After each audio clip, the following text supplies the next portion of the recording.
आइए फ्रेंड्स देखते हैं हम लोग किसके बारे में। तो अभी देखना है हम लोग को इन्फ्लुएंजा के बारे में। किसके बारे में देखना है? इन्फ्लुएंजा के बारे में। इन्फ्लुएंजा का मतलब होता है जिससे हम लोग आम भाषा में कहते हैं फ्लू। क्या कहते हैं? फ्लू। आप लोगों ने बहुत बार सुना होगा बर्ड फ्लू हो गया या फिर किसी भी तरह का चिकनगुनिया वाला फ्लू हो गया। तो कहने का मतलब अलग अलग तरह के फ्लू आते हैं, अलग अलग तरह के संक्रमण फैलता है और इन संक्रमण के जो जाल होती है ना, उसी को हम क्या कहते हैं? इन्फ्लुएंजा कहते हैं। सीधे शब्दों में क्या है कि ये प्रॉब्लम वायरल वाली बीमारी है। कैसी प्रॉब्लम है? वायरल। वायरल होने का मतलब है कि आपका क्या है? वायरस की वजह से एक तरह से फैलने वाली प्रॉब्लम है, जो तुरंत एक इंसान से दूसरे इंसान में, दूसरे से तीसरे में, तीसरे से चौथे में, अर्थात की वायरस जो होगी आपकी फैलती जाएगी। ये प्रॉब्लम देखने को मिलती है। अब आप सोच रहे होंगे कि जब वायरल प्रॉब्लम है वायरस की वजह से होगी, तो हम इसके हमारे अंदर होगा कैसे और लक्षण हम कैसे जानेंगे? तो मेन बात है कि वायरस की वजह से होगा तो आप किसी भी रूप में किसी भी व्यक्ति को अगर हो तो व्यक्ति के संपर्क में आने से होगा। व्यक्ति के संपर्क में आने से होगा, पहला केस।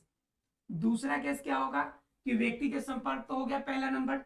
दूसरा प्रॉब्लम क्या होगा कि आपको खान पान में अगर किसी के साथ अगर जुड़ जाते हैं, ठीक है, मतलब क्या, किसी के खाने पीने में, खाने पीने या हवा से, हवा के संक्रमण से आप में फैल जाएगा। इन सभी के संक्रमण से आप में फैल जाएगा। ठीक है, ये केस है। अब बात ये आती है कि ये अगर इन चीजों के संक्रमण से आपके बॉडी के अंदर जा रहा है तो कंफर्म है कि हमें इन सभी चीजों से बचना चाहिए। मान लीजिए किसी को आपका है फीवर, किसी को आपका क्या है, इन्फ्लुएंजा है, फ्लू है, और वो छींकेगा। क्या करेगा? वो छींकेगा। और छींकने के बाद क्या होगा कि छींकने के बाद आपके बॉडी के अंदर आएगा, वो आपके, आप नाक खुला है, आप सांस लीजिएगा, तो सांस के माध्यम से, उस द्रव के माध्यम से आपके क्या होगा, नाक में प्रवेश करेगा और प्रवेश करके आपके बॉडी में चला जाएगा। और बॉडी में चला जाएगा तो प्रॉब्लम शुरू कर देगा ये अपना। दरअसल अगर इस तरह से आपके बॉडी के अंदर ये चला जाएगा, अब मान लीजिए कि ये बॉडी के अंदर चला भी गया, ये बॉडी के अंदर अगर चला गया तो बॉडी के अंदर जाने के बाद क्या प्रॉब्लम करेगा? तो बॉडी के अंदर जाने यानी कि 3 से 4 घंटे के अंदर आपको इसका लक्षण, इसका प्रभाव दिखने पड़ेंगे। तो इनके लक्षण या प्रभाव आपको क्या दिखेगा? लक्षण या प्रभाव आपको क्या नजर आएगा? तो लक्षण या प्रभाव में सबसे बड़ी जो लक्षण आपको दिखाई पड़ेगी, सबसे बड़ा जो प्रभाव आप में नजर आएगा कि आपको छींक आना शुरू होगा। पहला प्रॉब्लम क्या होगा? छींक आना। छींक आना शुरू होगा। छींक आने के बाद धीरे धीरे आपको क्या होगा? सिर दर्द शुरू होगा। उसके बाद धीरे धीरे क्या होगा? बॉडी दर्द शुरू होगा। उसके बाद धीरे धीरे क्या हो जाएगा? आपका फीवर आने लगेगा। उसके बाद धीरे धीरे क्या होगा? आपको मतलब कि बॉडी में एक होगी, मतलब बॉडी, जो बॉडी में दर्द करेगा इसके वजह से कुछ भी काम करने को नहीं मन करेगा, कुछ भी काम की इच्छा नहीं होगी। मतलब ये सभी आपका प्रॉब्लम, इसका मतलब क्या कि आपकी बॉडी सुस्त हो जाएगी। बॉडी कैसी हो जाएगी? सुस्त हो जाएगी। तो ये सभी लक्षण आपको दिखने शुरू हो जाएंगे। अब आप सोच रहे होंगे कि ये प्रॉब्लम तो अक्सर आपको हो जाती है, तो बिल्कुल सही सोच रहे हैं आप। आपको नॉर्मली जो हो जाता है वह सामान्य सर्दी जुकाम होता है, लेकिन जब उसी का ब्रॉड लेवल आता है, थोड़ा सा वास्ट लेवल आता है, तो उसको हम लोग कहते हैं फ्लू। तो आपको मान लीजिए कि सर्दी जुकाम सिंपल होता है, तो मान लीजिए आपको हुआ या आपके फैमिली में 1-2 आदमी को आपसे हो गया, लेकिन जब फ्लू चलती है ना, तो एक बार उस क्षेत्र में रहने वाले सभी को प्रभावित करेगी। तो उस कंडीशन में आपका क्या होगा? ये सभी प्रॉब्लम दिखेगी।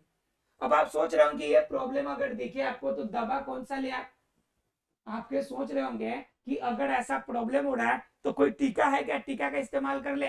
तो बिल्कुल भी नहीं। इस इन्फ्लुएंजा के लिए आपका कोई भी टीका यानी कोई भी वैक्सीन अवेलेबल नहीं है कि आप जिसे ले लेंगे उसके बाद ये नहीं होगा।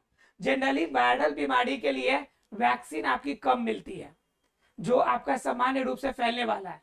जैसे आपका देखिए, आपका क्या बना था? कोरोना वायरस था आपका। कोरोना वायरस का देखे कितना मुश्किल से वैक्सीन बन के तैयार हुआ।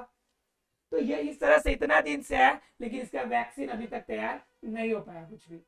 उसके बाद क्या, वैक्सीन तैयार नहीं है, तो अब सोच रहे होंगे कि मान लीजिए कि अगर ये प्रॉब्लम हो जाए तो इसको नियंत्रण कैसे कर सकते हैं, इसको नियंत्रित कैसे कर सकते हैं। तो नियंत्रण की बात कीजिएगा तो न वैक्सीन बना है और न ही इसके लिए कोई भी स्पेसिफिक दवा बना है, कोई भी स्पेसिफिक दवा इसके लिए बन के तैयार नहीं हुआ है। आप सोच रहे होंगे कि जब स्पेसिफिक कोई दवा नहीं है तो फिर कैसे करेंगे, ठीक कैसे होगा।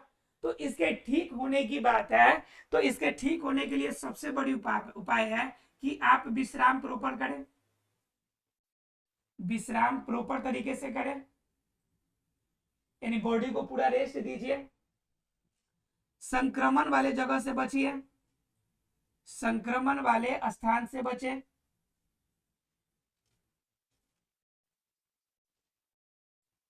साफ सफाई पे पूर्ण ध्यान रखें,